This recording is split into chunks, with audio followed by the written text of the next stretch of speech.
दोस्तों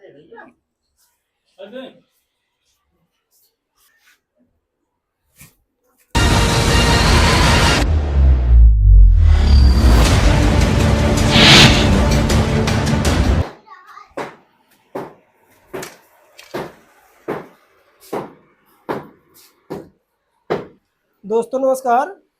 आज का रेस्क्यू कॉल हमें आया है। ये महाराजगंज जिले का कौन सा जगह है? बिहारीपुर, जो कि महाराजगंज जिले में पड़ता है। और आप देखिए, आपको वहाँ जो एक पाइप दिख रहा है किचन का, उस पाइप में रात के करीब 1 या 1:30 बजे कोई जहरीला सांप घुस गया है।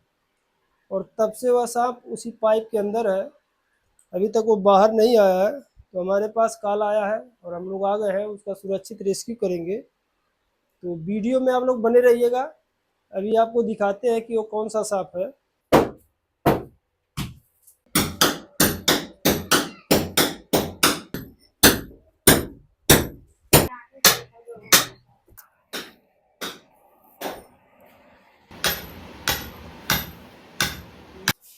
देखिए, यही वो टंकी है पानी का, और वहाँ वो पाइप है।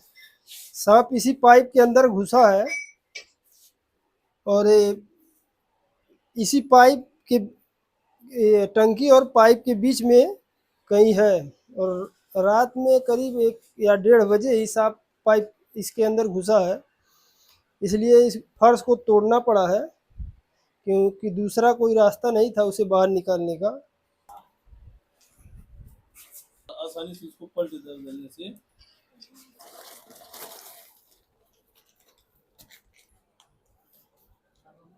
हाँ तो बाल्टिया ले आओ का भाई। दुकानदारी पर वो तब तक फोन कर रहा है। अरे मेरा 142 की फोन आ गया। रजिए हाँ जब देखा ना तब तक मेरा फोन आ जाएगा। अंकाली भाई आज तक कमाए ने अच्छा लगना है। तब भागा से तो हाँ नंबर ले लिया, पानी भरवाइए। तब वो नंबर जाना है। मोटर लगा मोटर हो तो चाहे बल्टी हो।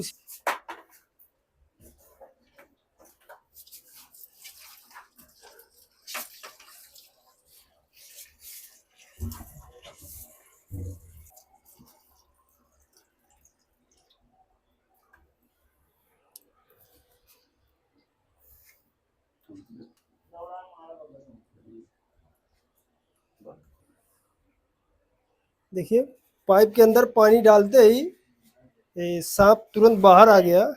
और ये कोबरा सांप है, जो कि काफ़ी जहरीला होता है। देखिए, रात करीब 1 बजे से ही ये पाइप के अंदर छुपा था। और अगर इस तरह के पाइप आपके घर में भी लगे हैं और खुला है, तो आप उसको या तो उसके ऊपर जाली लगा दीजिए, या तो अगर यूज नहीं है तो उसे आप किसी कपड़े से ढक के कपड़ा उसके अंदर डाल के उसको पैक कर दीजिए।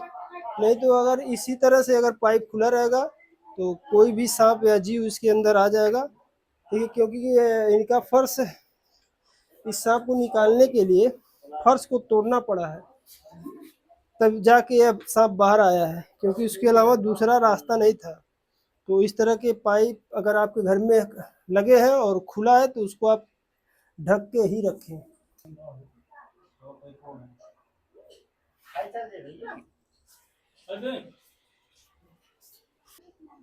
देखिए, ये धीरे धीरे बाहर आ रहा है, क्योंकि पानी के अंदर इनको सांस लेने में दिक्कत होती है, तो ज़्यादा समय तक ये पानी के अंदर नहीं रह सकते हैं।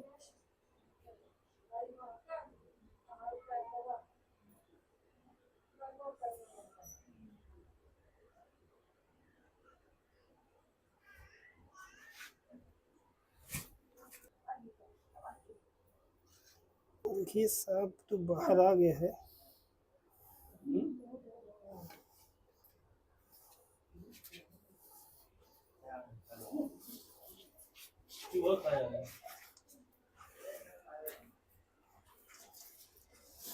देखिए, काफ़ी मोटा है और इसने कुछ न कुछ खाया हुआ है। देखिए काफी प्रयास के बाद आखिरकार ये बाहर आ ही गया। कहीं ठीक है।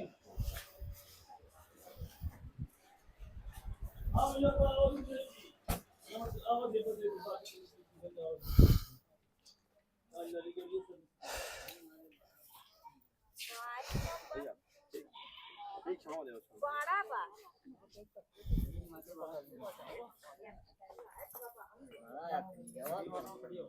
देखिए यही सांप जो पाइप के अंदर घुसा हुआ था और इसने कुछ खाया भी है, चूहा या मेढक, क्योंकि इसी की तलाश में हमारे घरों के बीच आ जाते हैं, क्योंकि हर घर में प्रायः चूहा मिलते हैं और इनका मुख्य रूप से भोजन चूहा ही होते हैं।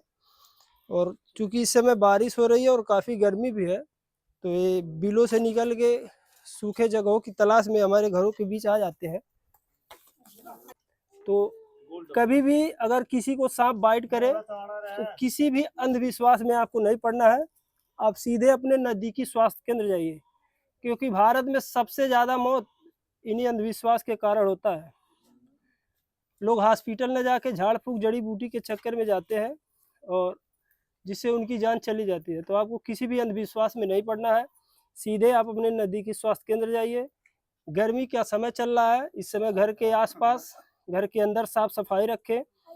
कहीं भी आप सोते हैं मच्छरदानी लगा के सोइए, क्योंकि अगर इस तरह के कोई जहरीले सांप आएंगे और आप मच्छरदानी लगा के सोते हैं और चारों तरफ से उसको दबा के रखते हैं, तो कोई भी इस तरह का जहरीला सांप आप तक नहीं पहुंच पाएगा। खुले में कहीं भी नीचे फर्श पे मत सोए।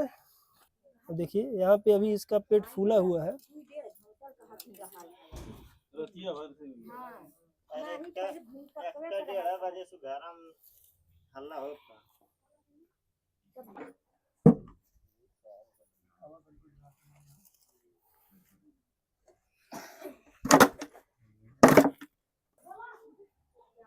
तो चलिए इसको अब हम पैक करेंगे और इसे ले जाके सुरक्षित जंगल में रिलीज कर दिया जाएगा, ताकि सांप और इंसान दोनों एक दूसरे से सुरक्षित रहें।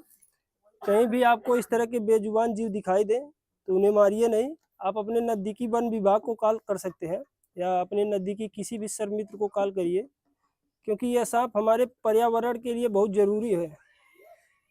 सांप के वजह से ही चूहों पे नियंत्रण रहता है। अगर सांप ना रहे तो चूहों की संख्या बढ़ जाएगी और चूहा जहाँ भी रहेगा, हमारे घर में या खेत में कहीं भी आसपास, वह सिर्फ नुकसान ही करते हैं।